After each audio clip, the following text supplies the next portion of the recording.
Sending that to both Twitch and YouTube. Alright, we're live on YouTube. Nice. Put on Twitch. Sending data to Twitch. Okay. Let me minimize my document. Oh, fuck. I didn't even,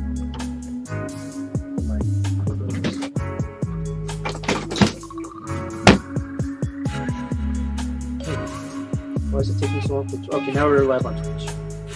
Nice. Okay.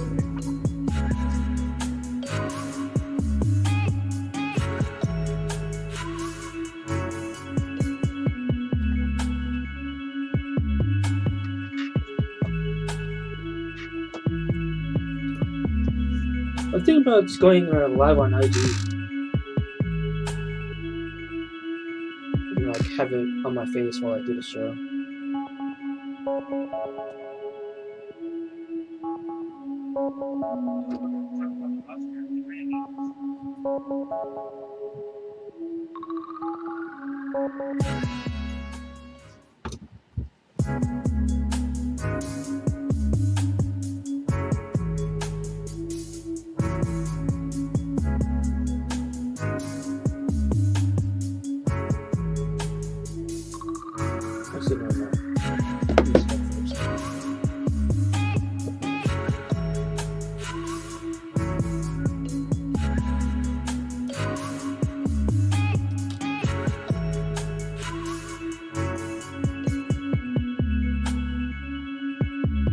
Can you see something? Alright, okay, cool. Just checking my earbud audio. Check out my jacket. Oh yeah, I got a Bitcoin shirt.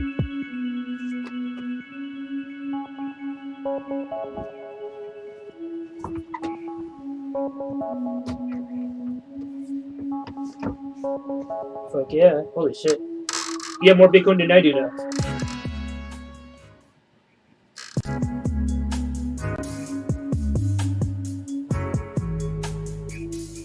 Do you want some, not financial advice, but suggestions?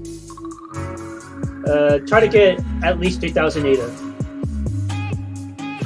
Yeah, because if you have 3,000 ADA, you can be eligible to be voting on staking pools, aka you have power in on the blockchain. Yeah, that's about it. And then yeah, try to be a whole coiner for each crypto you have. That's what Bitcoin. If Ethereum works out, I'll be able to get a Bitcoin.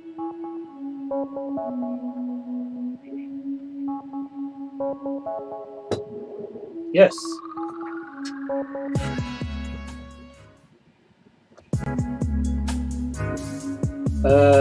True, but it still has one thing that Bitcoin doesn't have, which makes it look bad. It has a central figure. Bitcoin doesn't. Bitcoin central figure is just the internet.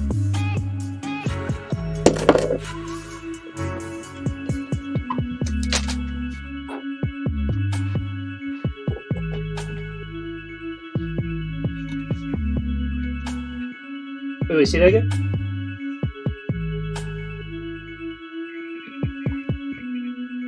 Yeah. How the crypto people do is they use other crypto coins to get gains, and they lock it in by converting it to Bitcoin because they see Bitcoin as a store of value, aka like a savings bank. As you should.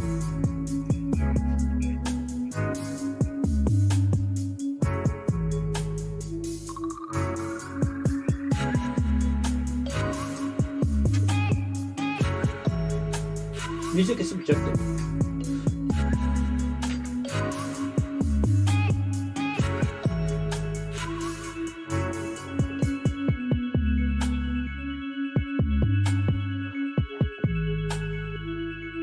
and yet we hold their opinions so highly still.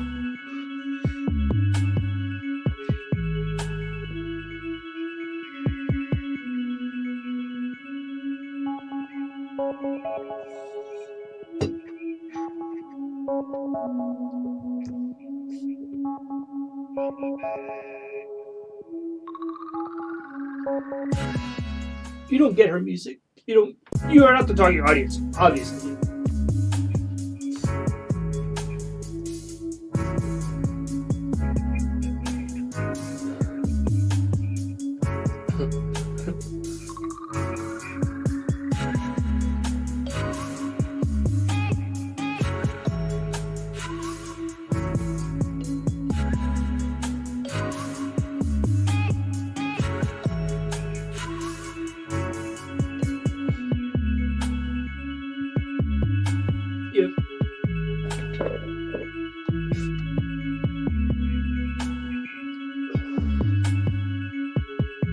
Also, I think my best chance is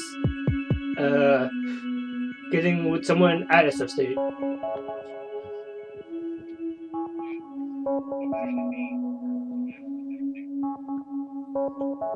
And I need to join some clubs. Oh shit. Okay, yeah.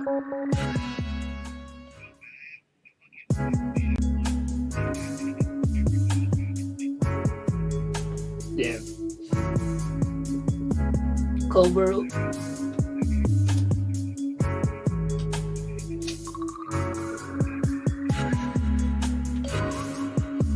Do I look? Oh, sorry. Wait, you know what?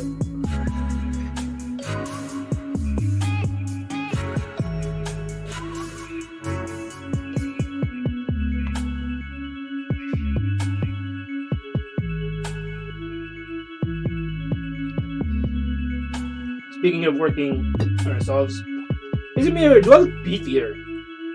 Like, the fuck?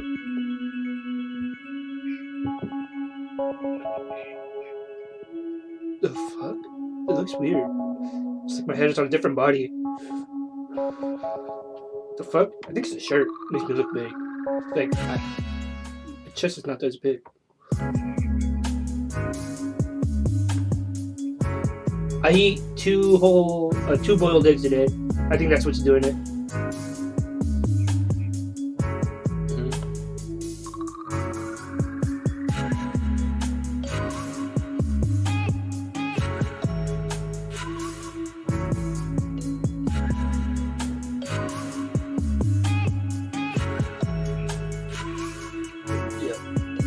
A minute and 20. You got 3 people on here? I don't know. I only see the number, I don't see the names.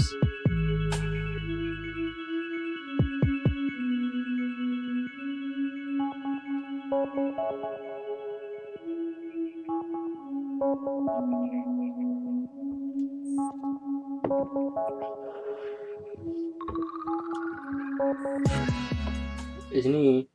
He said he's not going to be talking. Didn't he say he's not going to be talking, just listening?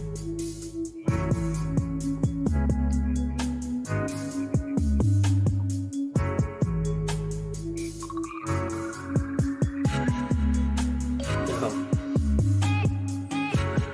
Wait, who? Oh, where did the box? Extra longboard? Okay. That's fine. Alright. Alright, 10 seconds up. Well, 20.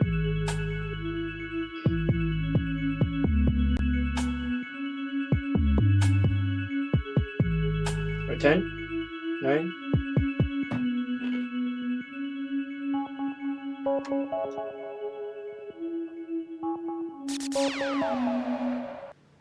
And hello and welcome to the 1v1 show where nerd culture and pop culture clash. I'm your host, Mikey, along with... What up? It's your boy, Geo Huey Flow. And if you're new here, what we do on this show is we talk about a couple main topics. Today we have 2, and we're going to spend about 15 minutes on each. And then following that, we have a bunch of subtopics where we spend about 2 minutes per topic, but it's not really set. Timeline is more of like a guideline. So, anyways, to start us off with our first main topic, Gio, did you see the latest or the first episode of The Falcon and the Winter Soldier? I did indeed. What do you think? I very much enjoyed the first episode. It's a very stark contrast to how WandaVision opened, right? Yeah. WandaVision very much like, okay, this is a little different, this is a little weird. It's well made, it's well acted, but I don't see how this is Marvel. Mm-hmm. Falcon Winter Soldier immediately off the bat hits you like this is a Marvel property. This is big, this is loud. This is what you think of when you think of Marvel. Yeah. You agree with me on that one? I thought it was pretty clever in the opening. Wait, we're not doing spoilers, but is that really spoilers though? I was gonna say the opening. Let's say the opening fight. Like it's not really spoilers, but the return of one character played by a certain UFC fighter. Oh yeah, dude, that hyped me up so much. I was like, oh shit, he's back.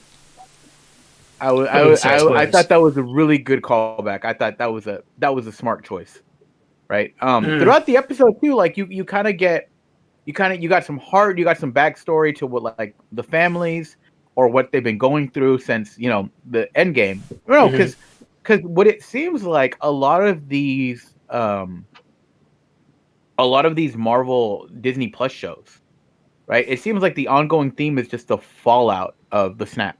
Yeah. Or what they call it in Spider-Man? The blip. Yeah. So it seems like this is basically which I very much like that, right? Mm-hmm. The fact that there are consequences to even when the good guys win, right? It's not like even when they win, there's things that go on in this world, and it makes it feel like an actual living world with moving parts. Excuse me.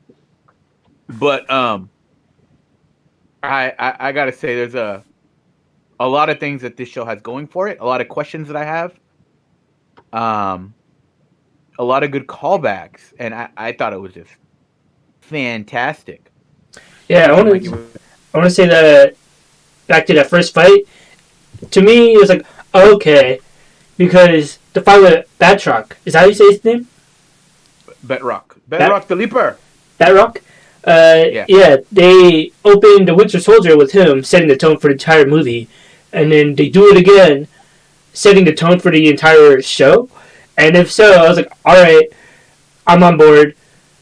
This could possibly be one of my top 5 MCU properties, because throughout the whole episode, it ticked off every box from the Winter Soldier. I was like, okay, yeah, all right, this is totally my shit right here. All right, yes, give me more. I'm like, all right. And then I heard this episode was all, of course, since it's the pilot, is that, hello! Oh, what's up, Sam? Chill, pal, shouty. What up, Sam? And then, I forgot what I was going to say. The fuck? Set up. Checks all your boxes. Yeah, it checks all my boxes from Winter Soldier, and then so it made me hyped up for the entire show. So I think it's going to be my top 5 MCU properties. Because in the second episode it's supposed to where all the shit goes down. The first episode is where of course where everything is being set up. I just said that. But what up, Doily Rim? Yo, Doily Rim, how you doing? Yo, I don't know if you know this, Mikey, but Doily Rim is from Sweden. Oh shit! Wait, isn't it morning? Night? I don't know what I don't know what time it is over there.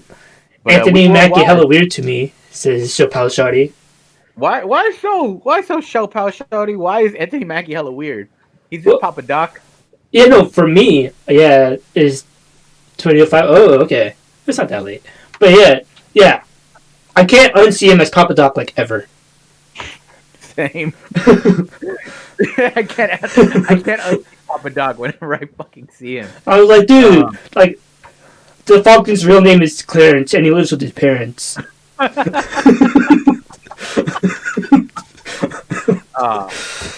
sad.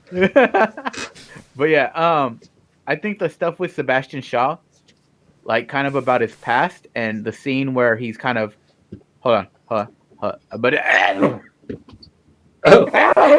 oh, bless you. Did y'all hear he said woman's role is to make daddy a sandwich? The fuck? He was also weird in Pain and Gain with The Rock and Mark Wahlberg. Ooh, what's up, Kusa? How you doing? Chappelle Shorty, did y'all hear he said women's role is to make daddy a sandwich? I did not hear that. Did he tweet that or some shit? Or did he say that? Yeah, that is weird. That's some out-of-pocket shit right there. Man. But anyways, back to the show. Pulling a Burger King. Right. Oh fuck yeah! No, that's I'll look into that.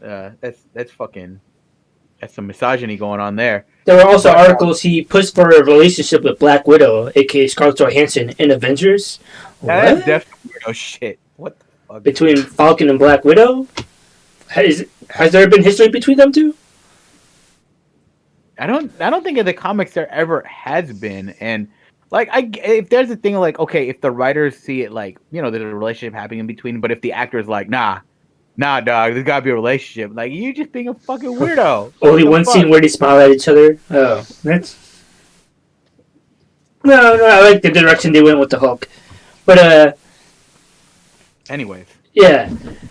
So I really like what they did with the Winter Soldier in the show, like that. That ticks off some like Bourne Identity boxes. Like, okay. I've never seen the Bourne Identity. Dude, it's one of the best action movies of all time. But okay, yeah, I thought it was kind of like the scene where he's kind of where it's kind of how where they kind of going through how he's like dealing with his past. Mm-hmm. To say that, I really enjoyed that where he like goes to the car. That scene. Yeah. Yeah. I really enjoyed. I really enjoyed that whole kind of exchange. Yeah, and then go ahead. Oh, sorry. Well, I was going to say it was kind of surprising to. I don't know if this is really a spoiler, but that Tony Stark did him dirty. What do you mean? Because he's hella rich. Wait, Winter Soldier or Falcon? Pretty much everyone. Oh yeah. Yeah, you kind of. I mean, this isn't really a spoiler, but you kind of go into like the question of how do the Avengers get paid, right? Right, and it's not what you think, right? Especially that scene where they're directly like asked about that. It's kind of like oof, like. Oh yeah, and it's like oh wow, like they are really questioning the ethics and morality of the Marvel Cinematic Universe. You know what? I kind of want to kind of look at what Chappelle Shorty brought up about the Papa Doc about what he said. Like, oh, well, while you do that, go ahead. Where do you think this show's going to go? Well, I think it's obviously setting up for now, and the fact. Okay, so he did say this. Hold on. Because this directly ties into what I said. Okay, go ahead. Where did he say? He was on the Wendy Williams. Oh no! And he said that basically he says that he wants his woman to call him daddy, and that they want a sandwich. Now here's where I'm going with this. Oh, here it is. What? The fuck? Well, okay, I'm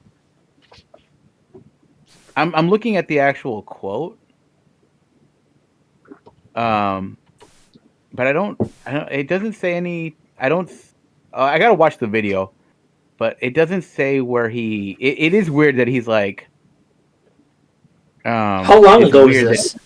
Daddy, that was this year. This is like in March. This is this month. 2021. Yeah. The fuck? Okay, no, yeah. This is some weird fucking misogyny shit. Yeah. He said, I mean, if they're gonna be doing hard labor like open a car door and push a lawnmower, 2015. They expect more than a simple sandwich. Oh, this is 2015? No, I thought this was 2021. Or am I looking? No, you're right. This is 2015.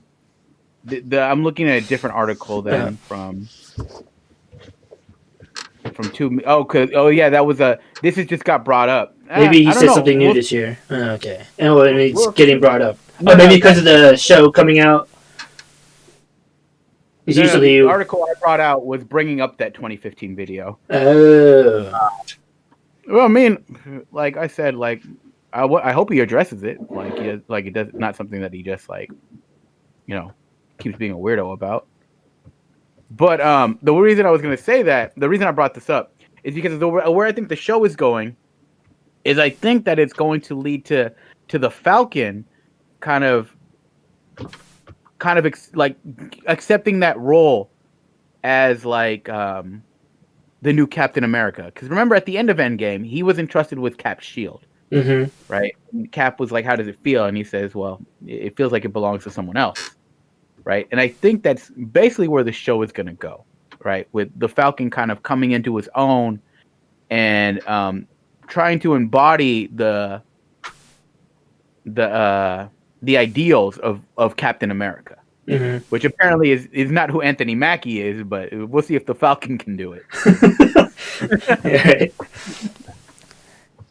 Yeah, like it is kind of weird, like giving him the Falcon the shield, because like we all knew that he was going to be the next Captain America, but do you even see him as a Captain America, or he can be, or do you think the show will be able to convince us like, yo, that is the next Captain America?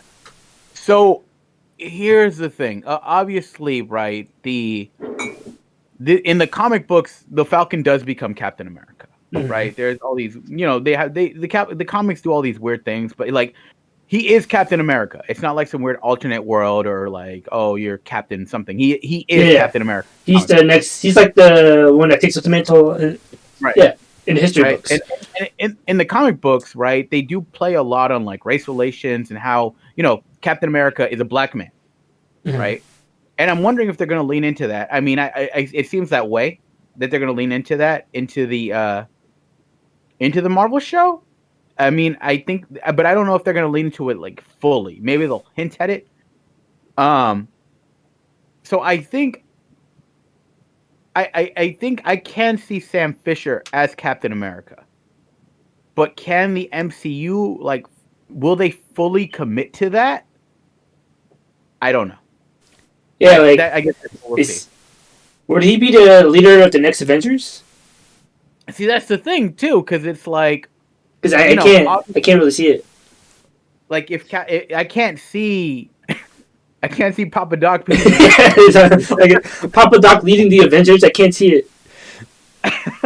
I fucking I don't know. But like obviously because like I think also like he was the one who got the shield out of just like process of elimination. Because it can't be the Winter Soldier because of what he's done. Yeah. Right. So, Wait, so, what happens for the Winter Soldier in the comics?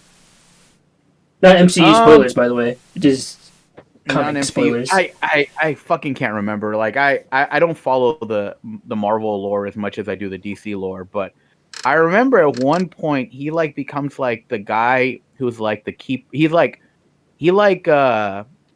resides on like the edge of reality, and he's the one that like prevents the fourth wall from being broken or something.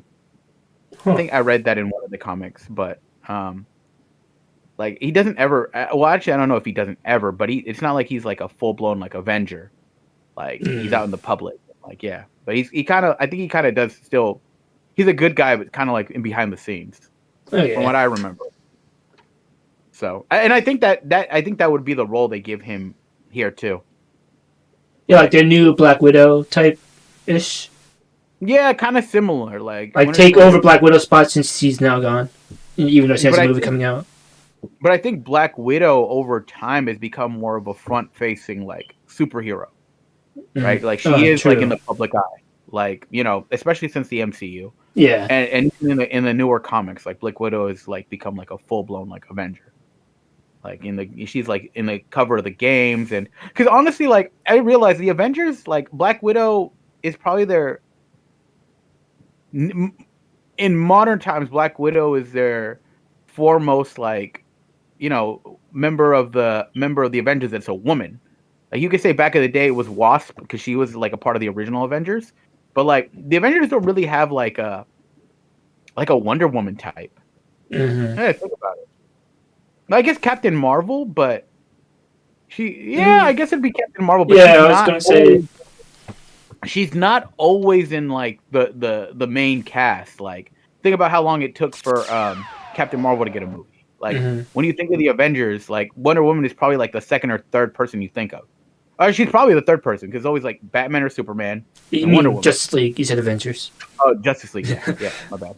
But when you think Avengers, right, you think Captain America, Tony Stark, Hulk, blah, blah, blah. Like, Black Widow is usually like, I don't know, depending on the person, like, you know, she's probably like fourth or fifth that people think of. And that's not to say anything about the character, but it's just, you know, Marvel doesn't have DC. Like she doesn't have like the clout that Wonder Woman has, right? I think Marvel's trying to do that. Okay, yeah. Trying to build her up to that, but you know, like the Marvel, the Avengers don't have like a Wonder Woman type. Yeah. Right, so is, you know, just a shame. So where do you see the show going? Just to end on this note. Okay, just to end, I think it's just good. I think Falcon will become Captain America by the end. Will we be convinced of that? I don't know. Yeah, like that's a tall feat that tall mountain they have to climb for that to happen. And and also knowing that Agent, I forgot her name because she's in the trailers. She pops up eventually. I was like, Oh, Peggy Carter's granddaughter, something like that, or niece? Sharon Carter. Sharon Carter, yeah. Yeah. So I know. I'm getting Born Identity vibes from this first episode, plus Winter Soldiers, and I'm really hyped for it. But yeah, anyways, so that brings us to our next topic, which is Disney just announced one of their properties that they are going to reopen, and it's going to be Disneyland and California Adventures. Yeah, so the state of California basically announced that theme parks can open. Theme parks can open on April 1st, right? But Disney decided that they're going to open up on April 30th, which is a little bit later, right? And so I kind of did some digging, right? I kind of did some like looking into this, right? Why would they wait? Why would they wait for to reopen 30 days? And like you would think it'd be like, oh, because you know they have to rehire and make sure everything's running and blah blah blah and all that, which I'm sure is a part of the reason, but also because I don't know if you heard of this, but Disney had this festival that they planned called A Touch of Disney. Have you heard of this? No, what is that? It's basically like a food and shopping experience. It's going on from March 18th to April 19th. And basically what it is they're reopening. Basically, it's just like a food and shopping like festival. Okay, so like pretty much a consumer market type thing. Yeah, and I think I don't know this. I gotta say this. I'm trying to look up how much the tickets were. I'm assuming it's going to be like $80 or more. How much is a regular ticket to Disneyland? Like $200? Yeah. And then actually, yeah. And then on top of that, for a ticket for that, I would say $80 to $100. Maybe even more. They're gonna have like some of the dining. It's gonna be at California Adventure. It's gonna have some of the dining available. They have bite-sized eats, and they have merch, like basically shopping, like souvenir shopping. Yeah. Right. So basically, Disney is charging people to come spend money there, which is the dumbest shit I've heard. True. Like, yeah. I mean, we're both big. Me and you are both pretty big like theme park fans. Yeah, as you can see. Like you know, Mikey's like a big Disneyland theme park expert. I very much enjoy going to the parks. And you know, both of us, we're both kind of like, this is dumb as shit. Why would you pay for this? Yeah, would you go to Disneyland now that it's going to be reopened? Fuck no. Fuck no. Yeah. Like, why would I pay full price for like half the experience? Right? Because like okay, so the CDC they've been doing a lot of fuck shit as far as like the guidelines. Like, I don't know if you saw this, but basically they said that schools, it's no longer 6 feet, it's 3 feet. 3 feet is okay in schools, Yeah. right? Specifically for schools because they have an agenda to push it open, right? But theme parks, oh no, we can't. It's got to be 6 feet. So it's a whole lot of fuck shit, in my opinion, right? Yeah. What are? Oh, sorry. Go on. I was gonna say and the thing is, like, when it comes to going to Disneyland now, like, there's gonna be, I think they said they're gonna have limited character meet and greets, but from like a distance, and from a distance, so do you stand like 2 feet away from each other and take a picture, like yeah, or something like that. And then like it's probably all the what are they called, the face characters? No, or the mask characters? Costume like characters? Costume, yeah. Like, they're probably not gonna have because they, like, let's face it, they're not gonna. Disney is such a particular about like their face characters. Mm-hmm. Like, they're not gonna have fucking any of the princesses out there with face masks on. They're just not gonna do it. Yeah. Yeah, that's gonna ruin the quote unquote immersion, right? Mm-hmm. And like, we're not in Fantasyland. We're still in Florida because you have a mask on. Or in California. We're still in the real world. It's still yeah. sucks here. And then also, like, when it comes to the rides, that they said that they will allow outdoor rides, and I'm sure what they're gonna do is for like the outdoor rides is they're gonna space out the seating, so probably like have like one person per train cart, which would make the lines super fucking long because you can't fit as many people on the rides anymore. How much capacity are they going to allow? Is it 15% or 50? I think it's 20. 20 or 25. Okay. Right.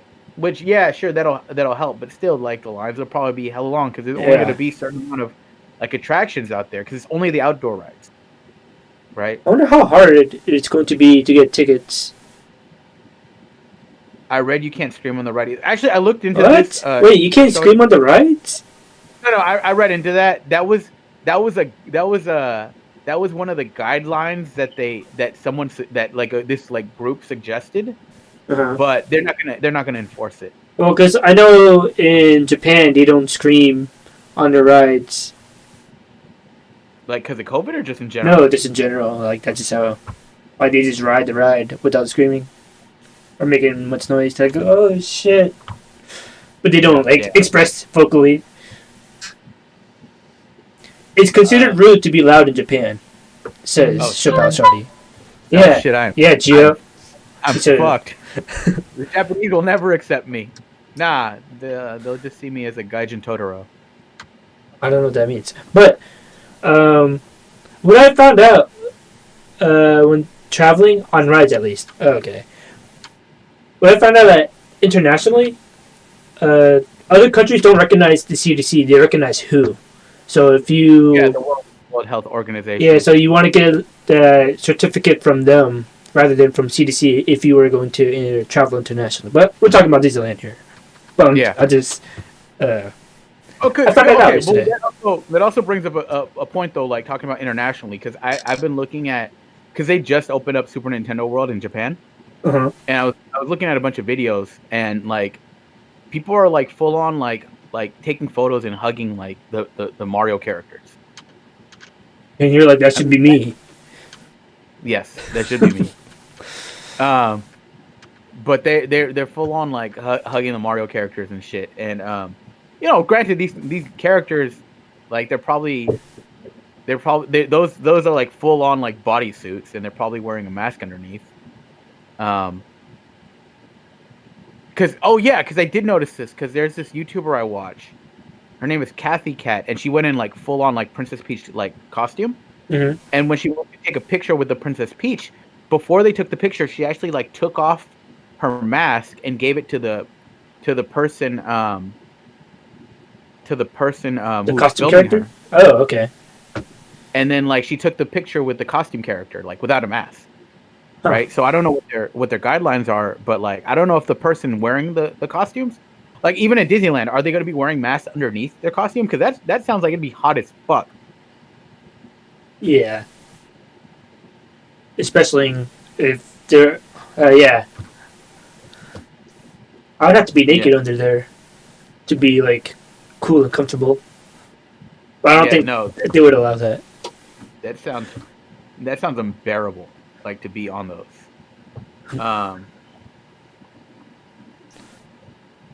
But yeah. No.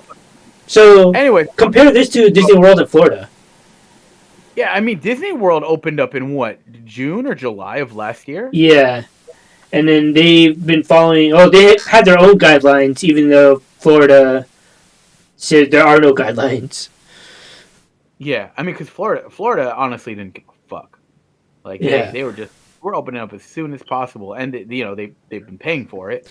Yeah, and then the argument is that now that Disney World has reopened, it hasn't been seen as a super spreader area. Really? I didn't know that. Since they have their own little fucking conditions. I mean, no, rules and regulations. I mean, regulations, yeah. That. I mean, I can see that simply because Disney, they're probably. But then I don't know, because it's a 2-week incubation period. So how could they know really? Well, because if they've had data since. I know, yeah, June. Oh, you're right. Well, I guess. I'm just thinking about it just now. I was like, wait a minute. I mean, because protocol from my part, because I know people who've gotten COVID. Protocol is when you get COVID, when you're tested for COVID or when you test positive for COVID, they ask you like, where have you been, who have you been around, or if you talked to kind of like find out that information. Oh yeah, true. Someone I don't know what the protocols are as far as like who the hospitals report to, but I'm sure that like if like everyone who got COVID after like 2 weeks was like, I went to Disney World, I'm pretty sure that data would get back to Disney, or at least to someone. All right, so they could be like, shut this shit down. Yeah. Right. But we'll see. I mean, also another thing is the Disneyland reopening is going to be just California residents only. So, it's not going to be. I wonder how hard it is to get tickets, but not that I'm trying to go. Which brings me to another question: when do you think is going to be? When do you think you're going to go? Probably next year. Yeah, same. Also, because I'm going to Star Wars Celebration, which is right down the street from Disneyland, and I've never been to Galaxy's Edge yet. So yeah. Oh yeah. Oh damn. Must suck to suck. Yeah. Yeah, for those of you who don't know, I went to Disneyland right before fucking COVID hit. So, yeah, I feel like Mikey would have enjoyed Galaxy's Edge a lot more than I did. Yeah, probably. Well, where do you... Go ahead. Where do you have a note saying waiting to April 30th means not to overlap? Overlap what? Oh, overlap with Touch of Disney. That was another point I was going to bring up. They're probably also waiting because they don't want to fucking have this thing where they can make money off people just for opening up a part of the park, and be like, hey, we're also opening up the full park. You know what I'm saying? Yeah. So it's like, oh yeah, we got to wait because we have this festival plan and we don't want to overlap. Are you reading something? With what? I was like, what are you looking at? Oh, sorry. I'm like my glasses are dirty and I'm trying to. I'm trying to clean. Sorry, it's like... things. Anyways, really but yeah, I don't know. What other stuff you got to say about Disneyland reopening? Nothing much really. I mean, there's people who just feel so entitled to like oh, I want to do this, I want to do that. Like, Disneyland opening is not essential. Like it's just not. But of course people are gonna cry and bitch and moan about it. And then Disney itself, yeah, okay. So I do feel bad for the people who worked for Disney, who got furloughed. I don't know what they're like. If they offered them some type of compensation for this, or if they were just like, nah, y'all just gonna be on unemployment. Like I don't know what the. Oh what the no, I deal read is. something that they're gonna try to call back 100,000 employees, Not or is really. it 10,000? It might be 10,000. That sounds more realistic. Yeah. So I mean, I do feel bad for the employees, but like, I don't think this is essential. Like, and also, why would you pay like $200 to go to a half experience? Yeah, It's kind of dumb in my just to get your opinion. Disney fix, and also, well, I think we talked about this, or maybe we didn't, but in the first earnings call of 2021, Disney revealed how much they made in 2020, and it was like only 50 million, which means like most of the revenue comes from the theme parks. Oh, really? Yeah, so most of their profit from last year was just from the movie releases and product stuff, and then and that was it. And Wow. it was one of their lowest earnings, I think, in recent years. Well, obviously, because for everyone else, but yeah, Must I be just thought it was that. crazy how much they depend on the theme parks for revenue. That's pretty crazy. So that I'm you surprised mentioned they're that opening. because historically, right? Historically, in the '90s, right, the theme parks were actually seen as like a huge bust for Disney. Mm-hmm. Like they were losing money on the theme parks. Like I think it was Disneyland Paris, which was Euro Disney back then. Like Oh yeah. that was like a clusterfuck. So to see that, the majority of their like revenue comes from the theme parks. I mean, granted, ever since the '90s, they've had like what more than like Well, 4 more theme parks. I think mostly credit to Bob Iger, from what I understand. Yeah. So yeah, we'll see. Yeah, and then also they announced. Also, we didn't mention this, but real quick, like Avengers Campus isn't opening up like when the park opens, even though they've Oh been yeah. working. Wait, when is that opening? They said it'll be open. They just said at a later date. Oh, lame. All right. Well, that brings us to the end of our main topics.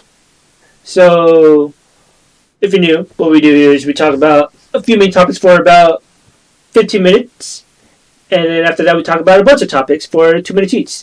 And then starting us off is Gio telling us about this new game from Project Athea. No. Well, the game was called Project Athia. Do you remember? It was during the PS5 reveal trailer or PS5 reveal showcase. It was one of the ones. Oh yeah. That was. Mm-hmm. It was a Square Enix game that they showed off with the girl using she was using like powers to like control like wood or like plants and stuff. Yeah. But The trailer that we saw during the Square Enix thing was it reminded me of Horizon Zero Dawn, but with magic. okay, yeah, I think that's a pretty apt way of putting it.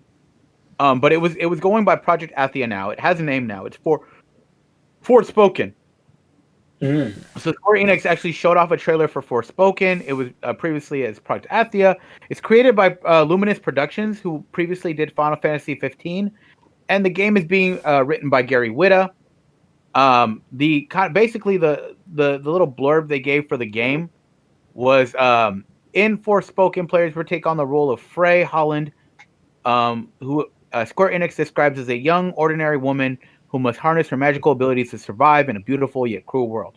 Looks interesting. I'm definitely gonna look into this. I'm not sure if I'll buy it. I gotta see a little bit more, but I'm very much intrigued, right? Especially because it's being written by Gary Whitta, who I think is dope. The guy who wrote the story for Rogue One, and I enjoy his I think he's a Twitch streamer too, and I enjoy his content. But he has a talk show as well on his channel. Yeah, he has an Animal Crossing talk show. It's pretty cool. But what was I gonna say? Yeah. The release date is mid 2022. So I'm excited, and yeah, it's gonna be a lot of this young woman going up against monsters. But speaking of Face Off, Mikey, tell me about this Face-Off movie? So, there's talk about a Face-Off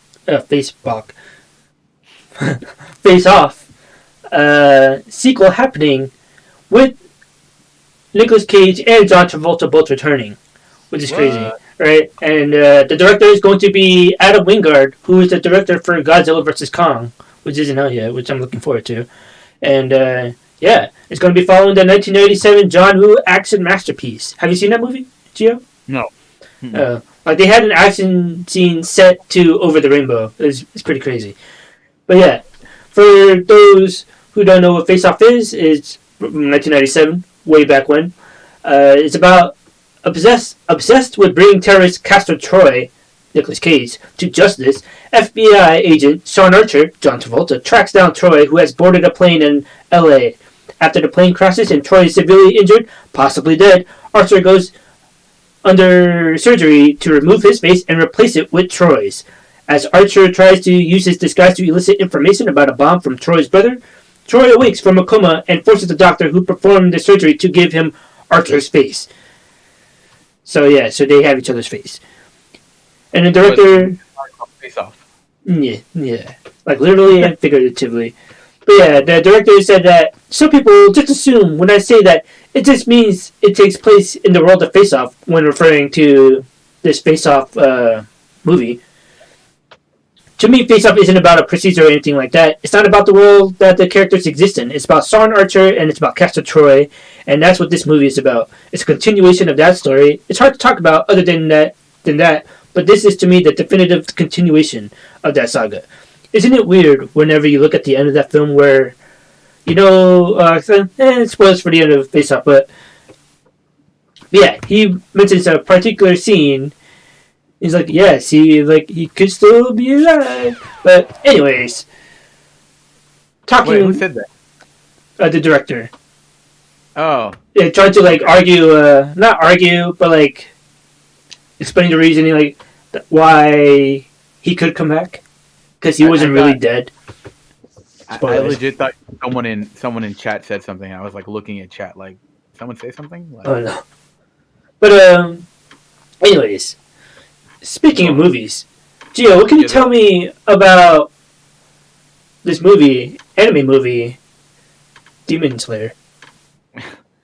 Dude, we after like a week break, we're back to talking about Demon Slayer. Like it feels like I talk about this show like every fucking week, because it's like the biggest shit in Japan, like, or at least the movie was last year. It was the highest grossing movie of all time. Not just animated movie, but it finally got a release date in North America. And the theater release will be in April 23rd. It will be in both sub or dub, and then it will release to streaming services June 22nd. Oh. Yeah. Are you going to go to the movie theaters to watch it? Fuck no. And are you going to watch it sub or dub? I'm gonna watch it dubbed. I'm one of them dub trash. Yeah, don't fucking look at me like that. You don't even fucking watch anime. Shut the fuck up. Here's my thing with sub or dub, right? Like there are some dubs that are good. There are some dubs that are trash. I will watch whatever's available to me. Like if it's a good dub, I'll watch the dub just because it allows me to. But how do you know if it's a good dub? Oh, you'll know. Like you'll know the difference between a good dub and a bad dub. There's some fucking bad dubs. Like I want to say dubs within like the last I want to say maybe like since like the mid 2010s, 2010s have been like pretty good. Sometimes some like Naruto, like I won't watch the dub because I just think the voices are annoying. But like My Hero Academia, like I like the voices for that one. So it's just a case by case basis for me, but I'm excited to watch this. I really enjoyed Demon Slayer. I think Mikey, I think you should check it out too. It's feudal Japan, like a lot of sword play, and it looks nice. So yeah, excited for this. Yep, yes sir. And in fact, I'm probably gonna buy a Demon Slayer figurine soon. But speaking of toys, tell me about Hasbro, Mikey. So now that the pandemic's still going on, you can't have festivals. Yeah, so you're still doing virtual events. And so Hasbro is doing a Pulse Fan Fest, and which they do every year, but it's going to return this spring to show off exciting collectible reveals and creator panels for toy lines from the likes of Star Wars, Marvel, Power Rangers, Transformers, G.I. Joe, and even Fortnite. And and they're going to be showing toy reveals, and they're going to be having exclusive pre-orders. And I don't know who said this, but Hasbro Pulse Fan Fest allows us to engage with our dedicated fan community in a meaningful way by delivering unique product reveals and exclusive pre-orders. Fans will have access to behind-the-scenes content from our designers and brand teams, which allows them to share in their fandom for these brands with special content and panels. The unique event, in addition to Hasbro PulseCon happening later in the year, will bring the relationship between our fans and the brands closer than ever before. And Hasbro Pulse is where you'll find the latest product offerings and experiences from big pop culture franchises that you love. And this anyways, all bunch of press mumbo jumbo. It's happening on April 9th on 11 a.m. So if you're really serious about your figurine, action figures, or toy collection, you should tune in. Because there'll probably be some dope exclusive and collectibles. Which I'm assuming there will be for Star Wars Black Series, because there always is. But I'm not trying to fall into that trap. Do you collect collectibles or stuff? Yeah, you do.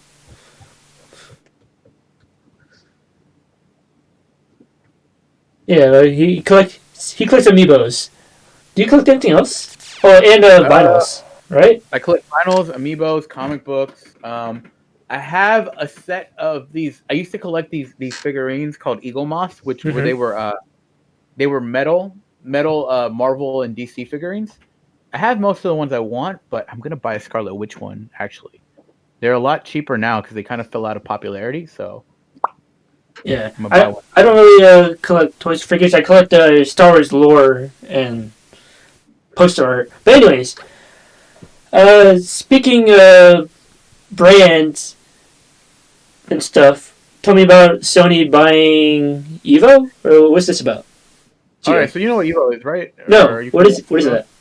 Oh, it's okay. So Evo is basically it's a fighting game tournament of a bunch of different games that's set in Vegas, right? Think of EDC, but for like fucking nerds. Is that where that infamous Street Fighter tournament video occurred? Oh, fuck, what's his name? It was the one where he played as Ken, and like played as Chun-Li, and he like parried. Was it that one? I don't know if that was it. Let's see, Street Fighter Moment 37. That's what it was called. Where was that at? Daigo. It wasn't Evo. Evo 2004. See, I know my nerd history. I always forget about this. Evo has been around for a while. Then that's crazy. Yeah, it's been around for a while. Sony announced that they basically acquired Evo. This year's Evo will be August 6th through 8, and then August 13th through 15th. It'll be held digitally, with the games being played Tekken 7, Street Fighter 5, Champion Edition, Mortal Kombat 11, Ultimate, Guilty Gear Strive, and that they're going to have more details on the qualifiers in the coming weeks. This also could be a move because last year Evo was canceled. Well, not just like in person, but also digitally, because one of the Evo organizers, a guy named Joey Queller, was had a lot of abuse allegations thrown at him. So Capcom and NetherRealm pulled out in solidarity with members of the fighting game community who spoke out against abuse. So honestly, I think this could be like, I could have easily seen like Evo dying because of this, because like, I think rightfully NetherRealm and Capcom pulled out of it because of, to be in solidarity with those who were speaking out against the abuse. And this guy was one of the main organizers. Like, I could see like Evo dying because of that, right? But I think Sony coming in and like taking over could be a way to save this, because they could distance themselves, saying, look, we have new owners. Sony's the one behind this, and it could give them a little bit more. I know. But we'll see. We'll see how it goes. But yeah. Cool. Anyways, there's gonna be a lot of like characters like being bloodied up from fighting. But speaking of being bloodied up, Mikey, tell me about Blumhouse. So, Blumhouse Productions has a deal with Epix, where the production company behind movies like Paranormal Activity, Insidious, The Purge, Get Out, Happy Death Day, and The Invisible Man. They're going to produce 8 original horror genre thriller movies exclusively for the cable network, Epix. So, do you watch horror movies too? Some of them, like horror movies in general, don't really fucking get. I don't really get them because usually they're kind of predictable and jump scares that are lame. But if there's like a good horror movie, like I'm trying to think of one. I think that one we watched, It Follows, was pretty good. Mm-hmm. The first Paranormal Activity was good. Like the first Saw movie was great. But I don't know if that was Blumhouse. Is it Blumhouse? And just horror movies in general. Oh yeah, okay. There was one that we watched that I really enjoyed. It wasn't Blumhouse. It was A24. Midsummer. Oh yeah, that shit's fucked up. But yeah. Yeah. Anyways, Blumhouse and Epix announced the first movie is going to be called House on the Bayou, written and directed by Alex McCauley, who directed Don't Tell a Soul. I haven't seen that. But the synopsis for A House on the Bayou is the film follows a troubled couple and their preteen daughter who go on vacation to an isolated house in the Louisiana bayou to reconnect as a family. But when unexpected visitors arrive, the facade of family unity starts to unravel as terrifying secrets come to light. And it's pretty early in development because casting is still underway, but production should happen sometime quickly because Epix wants to release this movie in December of 2021, aka within 6 months, and they haven't even have a cast yet. But anyways, speaking of villains, and actually we didn't talk about villains, but horror people, I don't know, that transition, but yeah, tell me about this guy. First of all, first and foremost, fuck Bobby Kotick. Who's this guy? Bobby Kotick is the CEO of Activision. He's this greedy son of a bitch that everyone in the gaming industry knows that he's a greedy bastard. But because Activision makes Call of Duty, and what else do they make? And they make one more like annualized franchise. They make Call of Duty. Oh, and they also own Blizzard. Because of that, right? They're making profits. Bobby Kotick is going to get a bonus of $200 million this year. But at the same time, Blizzard is going to be laying off 100 people. Right? What? So basically, he's going to be like, here's the thing, because this is not the first time Activision has done this, right? There have been I think it was maybe 2 years ago where they made record number in profits. Mm-hmm. And then they ended up firing like a whole like division of people, right? It's kind of like when you're talking about like capitalism and kind of how it should always expand. Like it's not the fact that they're making profits; it's the fact that they're not making as much profits per year. So ergo they have to maximize profits and let people go, right?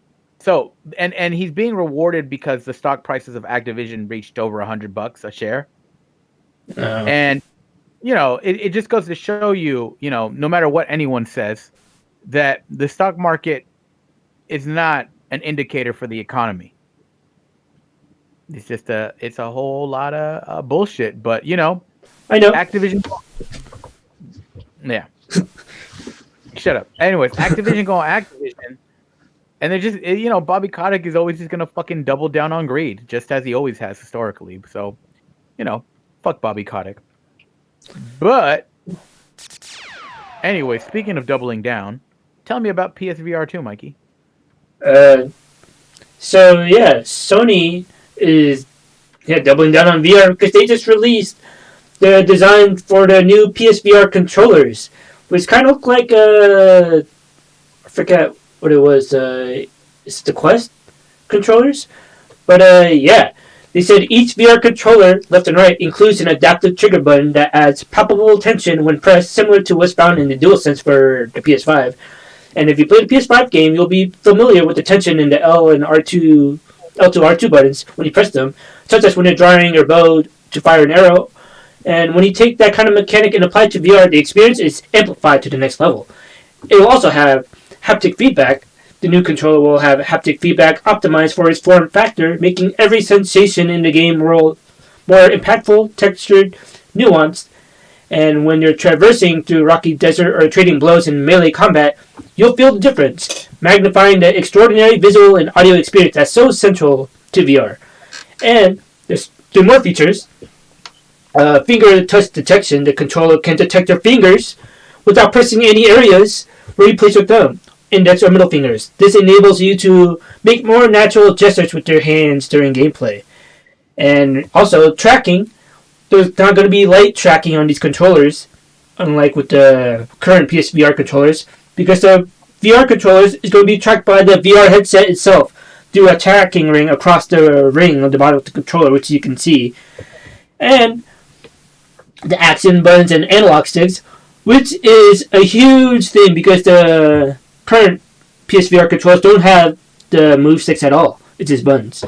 And yeah, the left control contains one analog stick, triangle and square, and a grip button, L1, and a trigger button, L2, and a create button. And the right controller is another stick with the X and circle and R2 and R1. And yeah, I'm actually really excited for this. And yeah, I mean, it looks cool.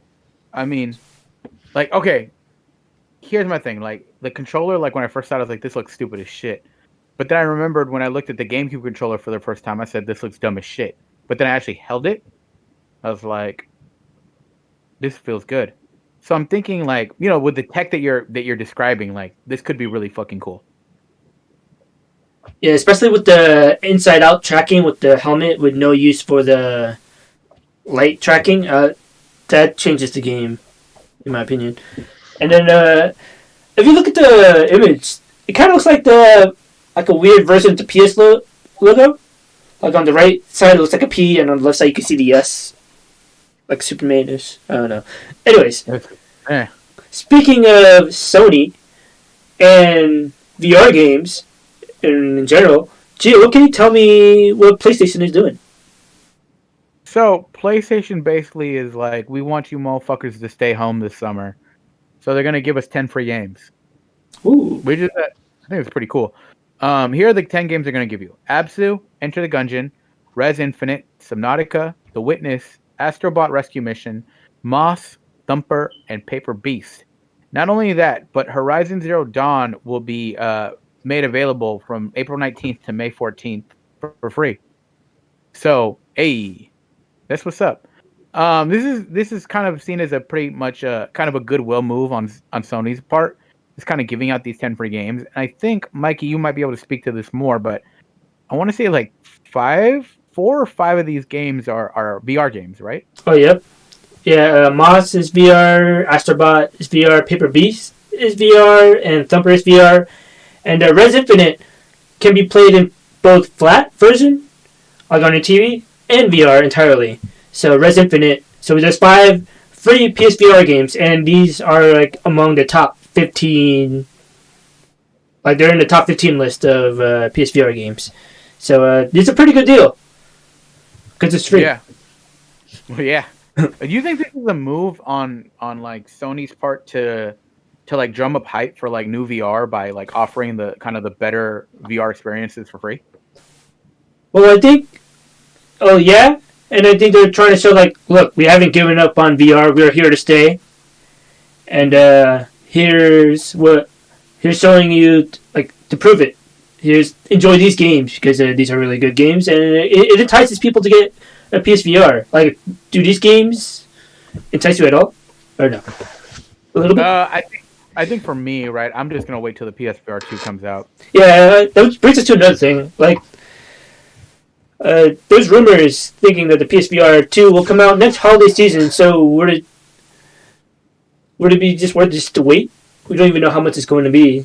And plus, if you buy it now, like that's a lot of money because I think the Iron Man VR bundle is 350, maybe 250 if you can find it. But yeah. Which with that. But yeah, I think Sony. I think this is also a move for Sony trying to justify them kind of doubling down on VR. And speaking of being justified, tell me about being justified. So, for fans of the show Justified, the team behind Justified is reuniting to develop an FX series based on the Elmore Leonard novel City Primeval High Noon in Detroit, with Timothy Olyphant potentially returning as Raylan Givens. According to sources, as the project is in the very, very early stages, nothing is set in stone as of yet, meaning Timothy Olyphant could star in the series or appear in a smaller role, but no deal has been made yet. But yeah, for those who don't know what Justified is, Justified was based on Leonard's character, Raylan Givens, who appeared in multiple novels and the short story Fire in the Hole. Givens was a deputy U.S. Marshal who was reassigned to his native Kentucky after a controversial shooting. City Primeval High Noon in Detroit follows a killer named Clement Mansell, known as the Oklahoma Wild Man, and dedicated Detroit homicide detective Raymond Cruz, who vows to take him down. And yeah, Justified aired 6 seasons, 78 episodes on FX from 2010 to 2015, and yeah, Sid Oliphant reprised the role of Raylan Givens. It would mark the second time he has returned to the character in the past few years, because I think 2 years ago, HBO released a 2-hour Deadwood movie follow-up with Timothy Olyphant reprising the role of Seth Bullock. Whoa. Deadwood and Justified are connected?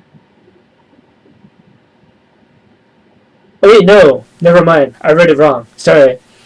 It would mark the second time he has returned to a lawman character. Okay. My bad. It's good. I've never watched either of these shows. Yeah, me either. Yeah. And if you guys don't know, watch either of those shows, you might have seen him in The Mandalorian, because he was the Marshal, Cobb Vanth, wearing Boba Fett's armor. Spoilers. But anyways. Oh no, now I won't watch the show. Yeah. Anyway, so that brings us to the end of our show. Well, darn. And yeah, so we have no other topics to talk about.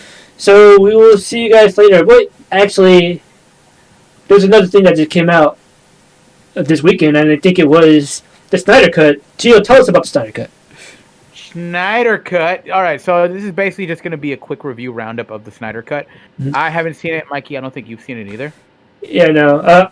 I'm actually going to spend 4 hours of my life dedicated to a DC movie.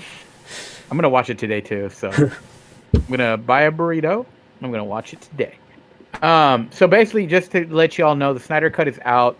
The review roundup, it has a 75% on Rotten Tomatoes and a 55 on Metacritic. Now, to kind of explain the difference between these two, what Rotten Tomatoes basically says, the percentage is basically if they give it a positive review or a negative review, but that's kind of also very generous, because a movie can get a 60% and get a positive and be marked as a positive review. So I guess a more accurate review would be, or an accurate thing to say was it's given a percentage if the movie is a mixed or positive review. Metacritic, I would say, is more of a, kind of, because they actually aggregate the actual scores. What the reviewer is saying, it's got a 55. So I think all in all, the consensus is, yeah, this is better than Joss Whedon's movie, but that doesn't make it a great movie. So yeah, but I'm still kind of excited to see this. I'm ready for this clusterfuck. I mean, honestly, a funny thing too, Mikey, if you look at the Metacritic score of Snyder's Justice League, the critic review is 55, but the audience review 95, like 90. It's got a 1,750 positive reviews. Or is it a bunch of fans trying to convince themselves, like, we finally got it, and it's as good as we expected it to be? Yeah, you know what's funny? The fucking the first review I see on the Snyder Cut and the user reviews is actually in Spanish. Épica y bien estructurada. Cada personaje gana. Querida restaurado lo que se rompió en 2017. Directa al top 3 de las mejores películas del género. Yeah, it's What does that mean? basically this guy's sucking this movie's dick. Yeah, the first review I saw about it from on my film Twitter was like, Joss Whedon's Justice League was their ice cream falling into a puddle of mud. Zack Snyder's Justice League is your ice cream falling on a sidewalk, but ants covering it. Oh, we'll see. I'm gonna watch it today. So we can talk about what we thought about. We can do a spoiler cast for Justice League next week. As oh yeah, we can do that. Yeah. Yeah. All right. Anyways, but speaking of the crazy fandom, Mikey, tell me about BTS. What's going on with them? So the BTS army are fuming right now at the Grammys, and they're calling it the Scammies because the BTS K-pop group, they were nominated for Best Pop Duo Group for performing Dynamite, and they lost, even though they have 33 completely different performances for the song Dynamite, and there's only one Rain On Me performance in existence, and they lost to that one singular performance. And BTS Army is mad because they used to ban, the Grammys used to ban as a crutch to get viewers to tune in to the show, and fans around the globe stayed up all night, exhausted as fuck to watch the award show. And they didn't release the lineup of performances and put BTS last, despite the list of names putting them at the end, and also in alphabetical order. But anyways, and on top of that, there were former Grammy staff exposing them for their favoritism and all that stuff.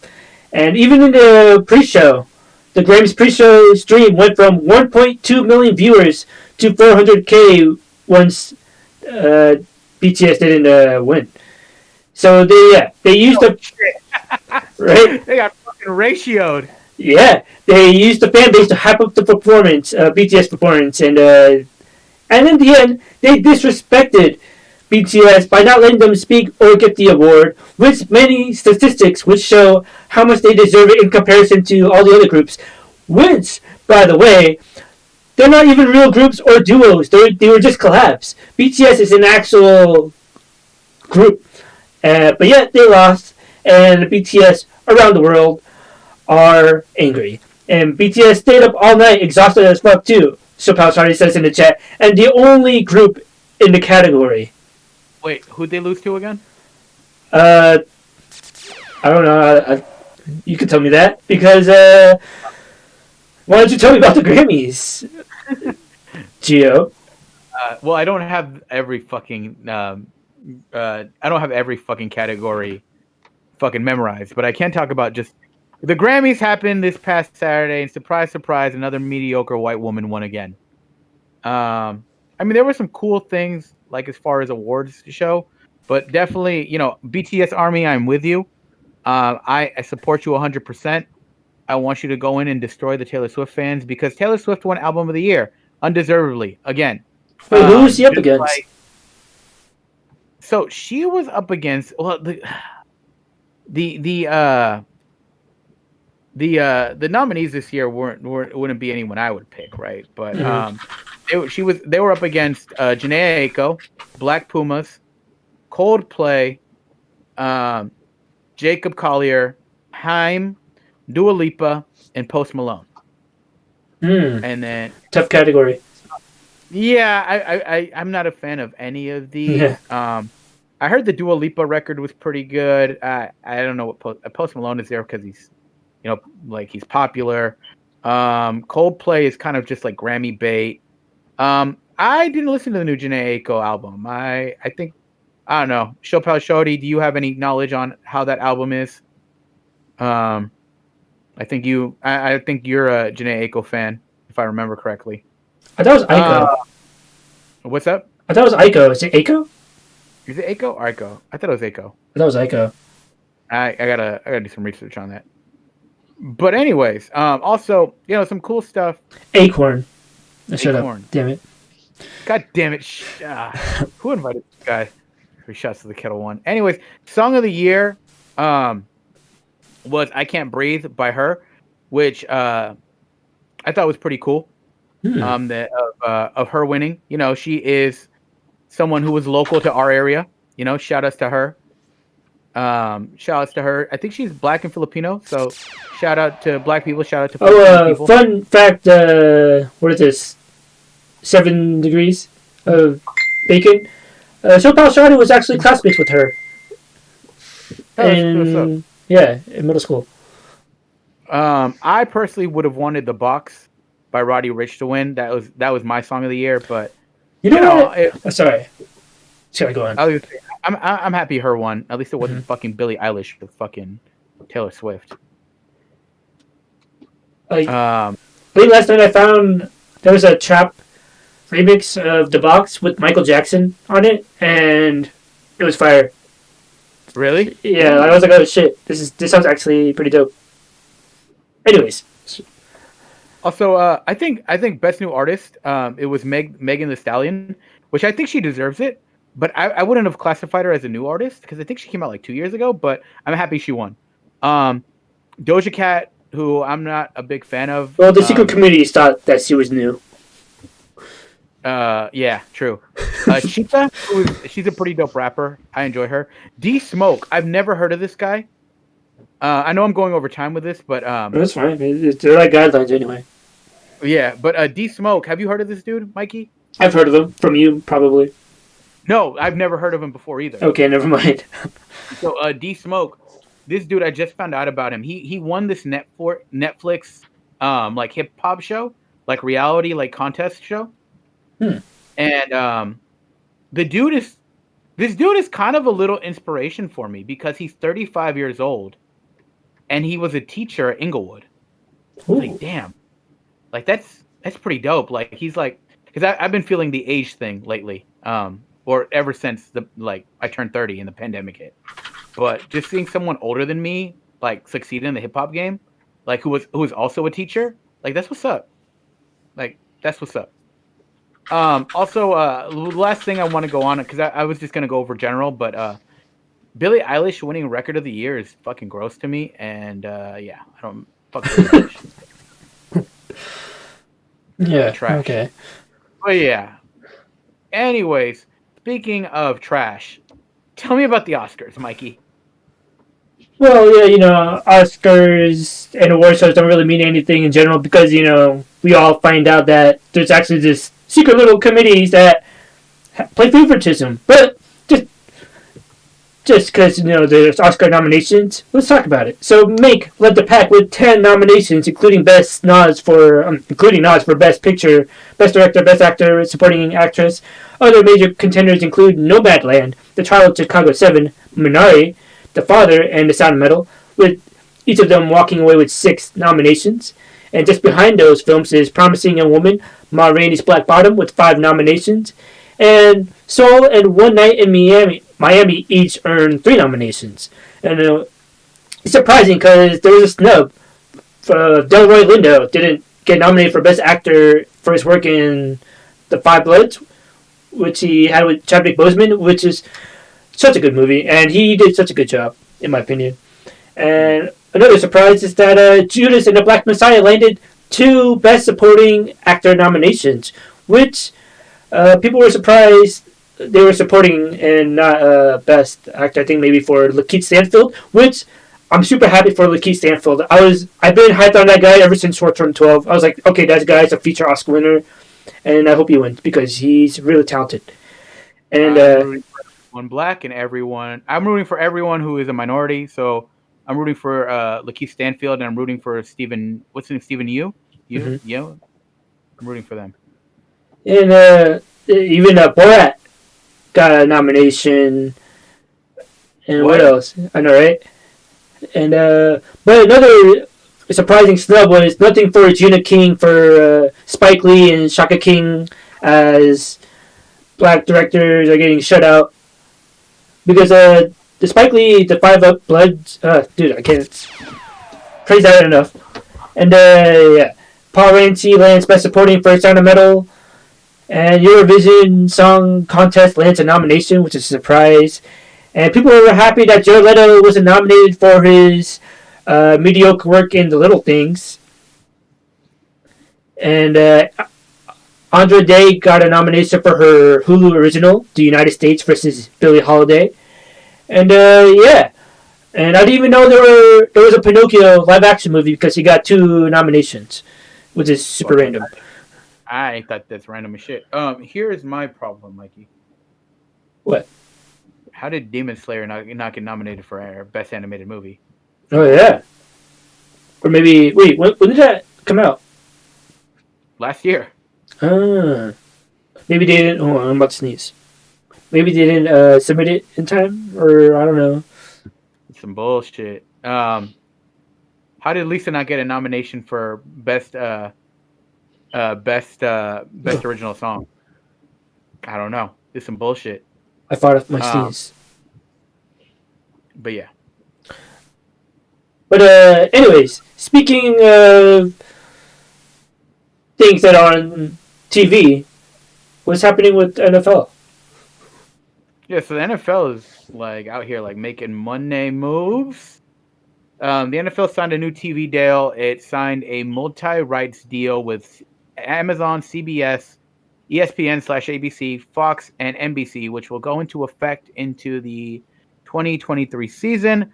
According to Sports Business Journal, the league will collect $10 billion annually over 11 years.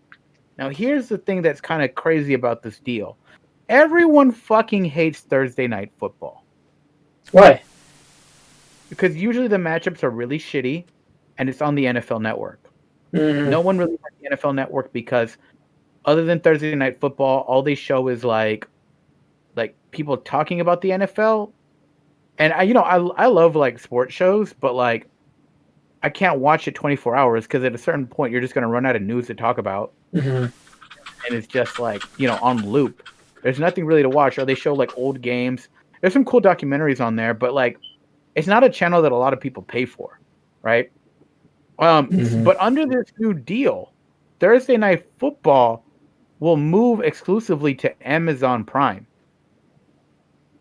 which is like, streaming is out here taking shit over. Because they paid more than $1 billion to broadcast 15 games on exclusively on Amazon Prime. So we'll see how that goes. Another thing is that Monday Night Football will be moved. We'll have ESPN will have flex scheduling, which means that if like a matchup is pretty bad that they thought was going to be good, they're allowed to flex a game into Monday night, being that that's pretty cool for the people at home. But like, let's say you bought tickets for a game on Sunday and then it gets flexed onto Monday and you have work on Monday. That's pretty shitty. Yeah, that would suck. Yeah. Because like for us, right, if we were to go to a Niners game, that's like a 2-hour drive. Mm-hmm. I know. And yeah, fuck that. But speaking of sports, tell me about UFC, Mikey. So yesterday, it's official. Dana White officially gave up on trying to get Khabib back into the UFC, and he sent him a goodbye tweet saying congrats.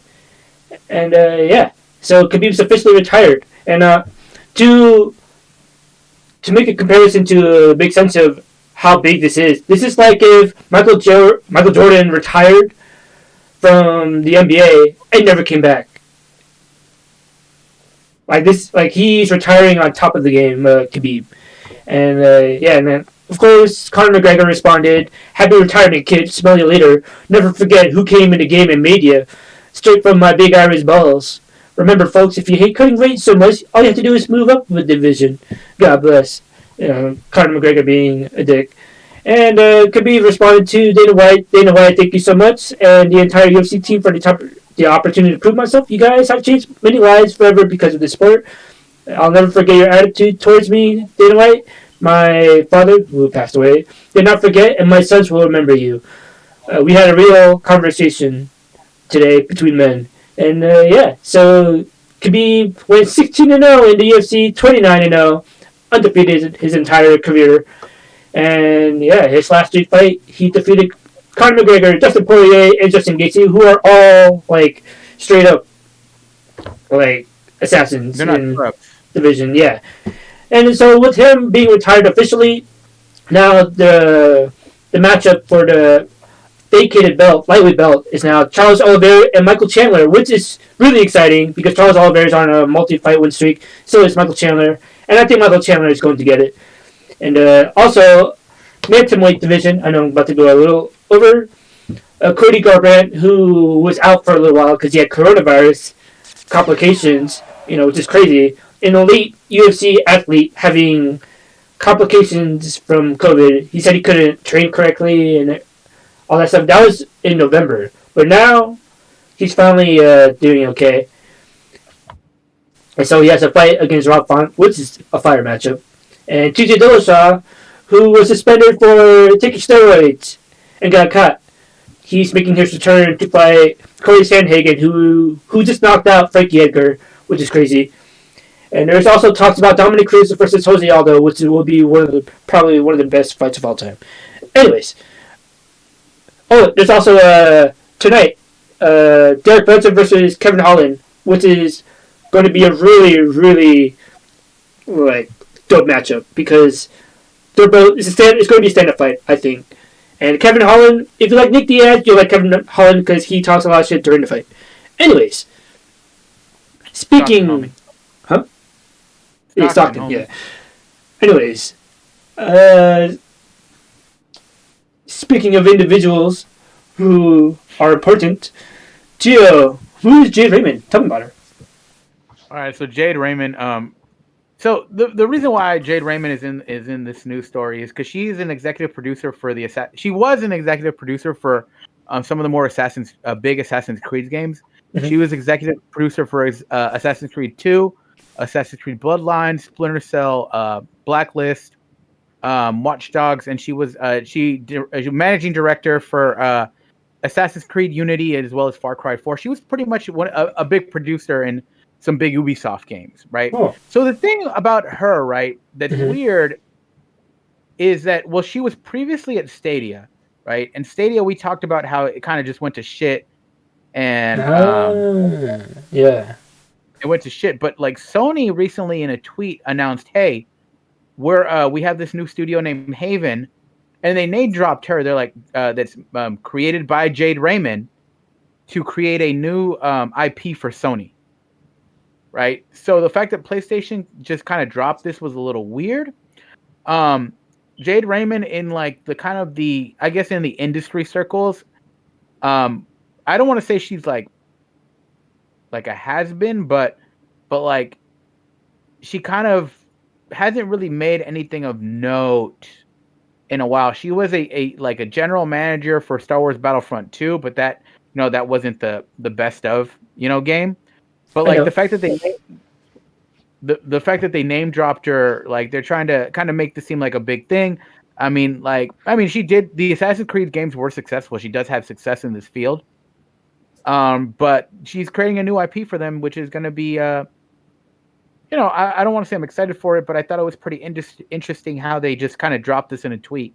Like they name dropped her specifically with nothing. They just said the title, and I wonder if this was kind of in response to. Wait, how did they say in the tweet? Like Jade Raymond.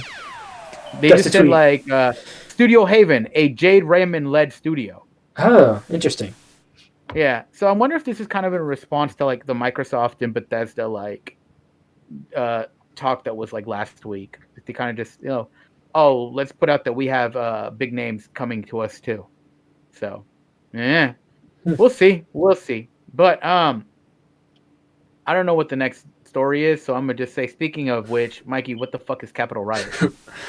So, Showtime is developing a limited series about the January 6th Capitol riot, and the show hails from Billy Ray. It's not Billy Ray Cyrus, I don't think. And Shane Salerno, who previously worked on the Showtime series The Comey Rule, which had Brendan Gleeson as forgot who, but he was in it.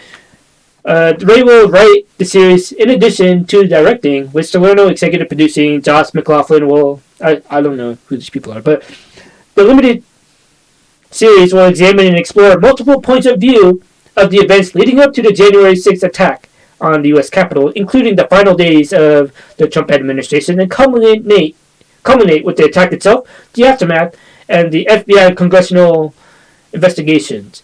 So, for those who don't know, a quick recap of the Capitol riots on January 6th. A mob of Trump supporters who had gathered in D.C. to protest the result of the November 2020 presidential election stormed and breached the U.S. Capitol building, while members of Congress were in the process of counting the electoral votes that would formally declare Joe Biden as the next president of the United States.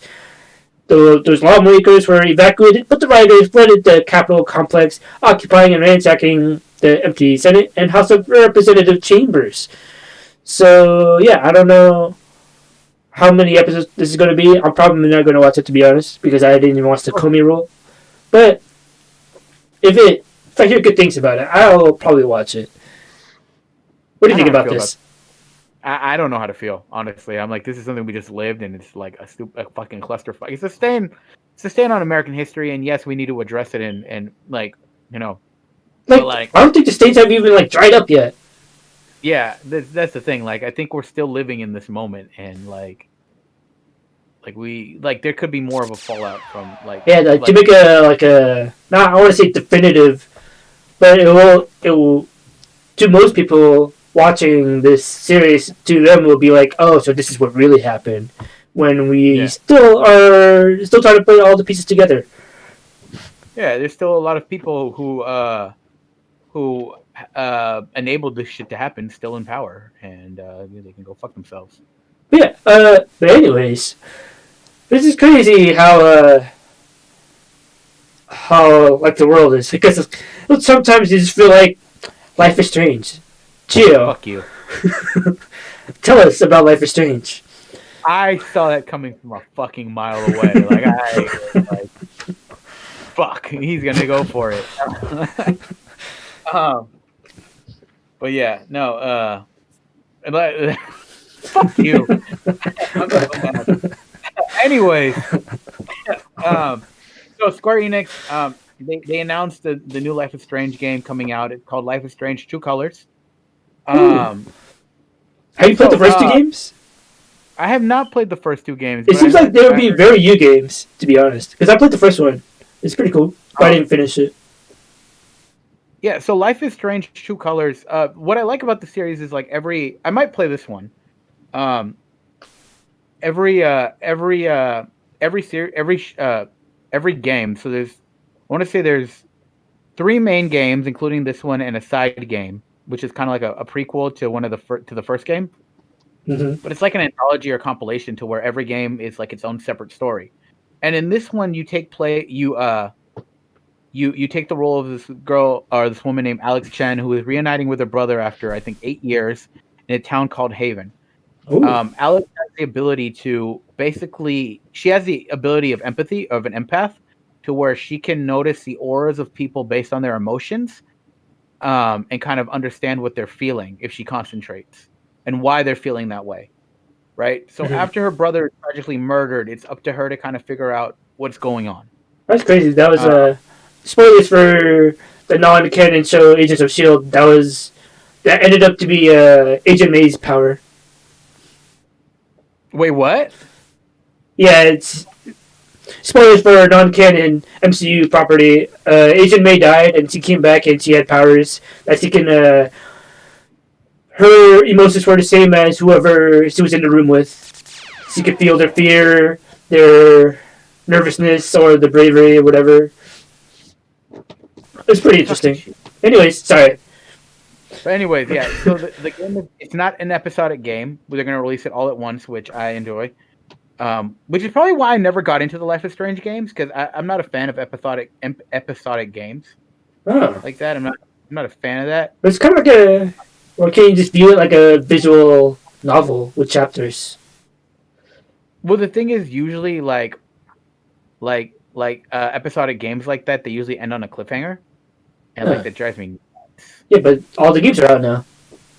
Yeah, so here's the thing, right? So the reason why I haven't played the first one, right, is because there's going to be a remastered collection of the first game. Ooh. That's going to be packaged for the Ultimate Edition of this game. Oh shit! I'm gonna give that one then because I haven't played the second one. It's been on my list. I've heard good things about it. So I think it's just the first game in the prequel. It's not the second one though. Oh, that's weird. Yeah. So because there was Life is Strange and then Life is Strange Before the Storm, which is like the prequel game to the first one. Wait, so is this game not connected to the first two? No, at all. None of the games are connected except for Life is Strange and Before the Storm. Those are the only two connected. Because Life is Strange, there's Life is Strange 2 and there's Life is Strange: The Adventures of like Captain something. Captain Captain. Oh shit! I thought they were all connected. Huh? No, they're not connected at all. But I think they hinted that they take place in a shared universe, but they're not connected. Okay. Yeah. So that, and it's coming out September 10th this year. So if I hear good things about it, I'll probably end up buying it. We'll see how my backlog is by then, but I have a feeling that I'm going to play a lot of video games this summer because I get summers off, and I'm not going to Japan anymore, which makes me sad. But whatever. I definitely know about that. I'll just have a lot of time to play games, right? But speaking of games, Mikey, tell me about the Game of Thrones. So, if those spin-offs weren't enough for you, congrats. There are going to be more spin-offs now. There are going to be 3 more spin-offs exactly. And 3 new series spin-offs are going to be called 9 Voyages, aka Sea Snake, Flea Bottom, and 10,000 Ships. So, a little explainer for 9 Voyages.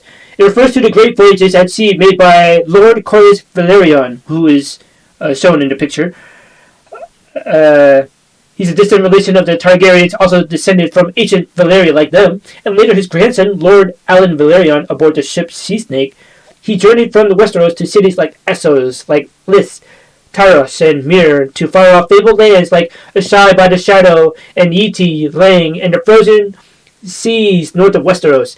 It's a classic seafaring fantasy setup, and reportedly the project that's the farthest along, according to Deadline.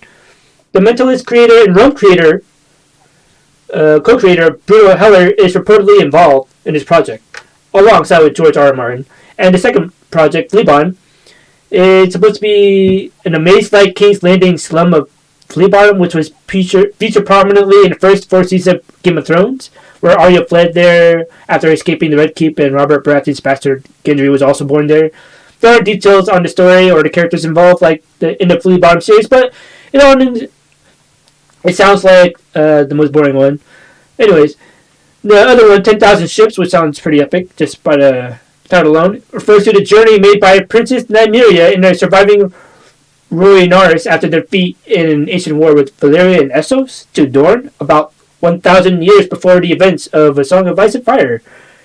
And wedding herself to the Martell family, Princess Nymeria would unite and become the ruling sovereign of Dorne and turn it into the rich kingdom we see in Game of Thrones. Fans of Game of Thrones probably recognize the name by Arya's Wolf, who the Stark Girl named after the famous warrior queen.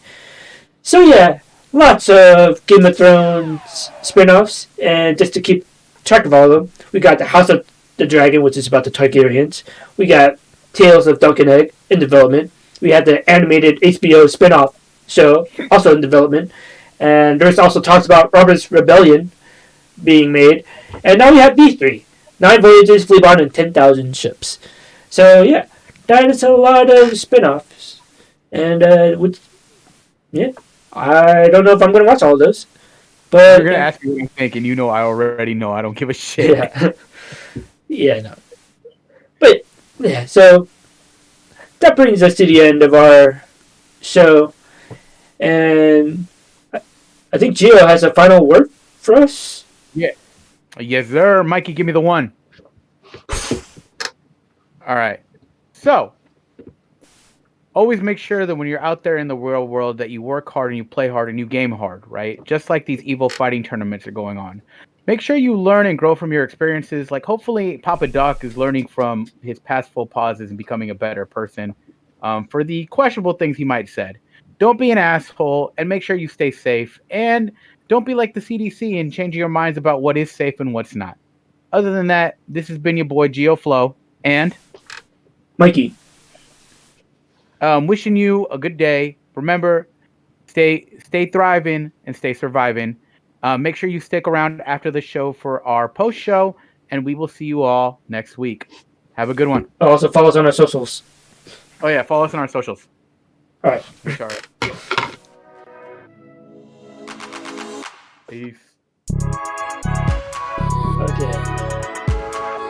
Alright. And then we're gonna go back. 5 seconds. Hold on. Actually, okay. Let's go back. Yo. Yee. What's Gouda? That flowed really well, in my opinion. Yeah, I think this is our best episode yet. Yeah, no, I like our system. So I think we should keep the order of the subtopics, and then like just keep this order how you do it, because I think that help me focus on the broadcasting side. Yeah. Let's do that. Let's do that. Then. And also, I noticed on our so I've done the YouTube stuffs. What do you mean? I have. For all of them? I'm pretty sure I did it. Nah. Let me see. There was one that was like loading. Let me see. I feel like we had more episodes than this, but maybe I didn't stream it. Yeah, oh wait, there's one I'm missing. I must have like. Well, anyways, but yeah. I'll edit that one later. Yeah, I did the last 4, or the last 3. There is one we're missing. The one we're talking about, the state of play, because we weren't streaming on YouTube. Oh yeah. We did that one. Oh yeah, that's right. Yeah. Okay. Okay, so I'll fix this one, and then I'll do the, like we talked about earlier. I'll do the new one tomorrow. Oh wait. Like I said, Wait. So are you doing are you having a Facebook group? Do I need to make an image for that too, for our social thing?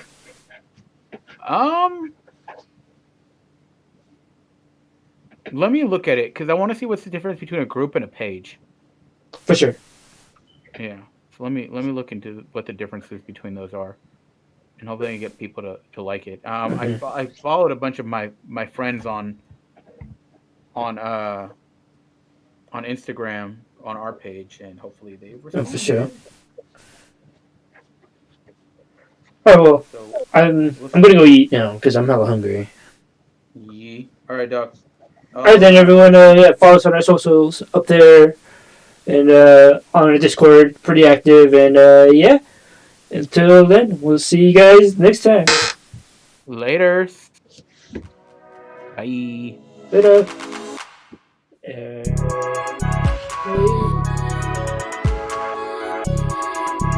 Okay.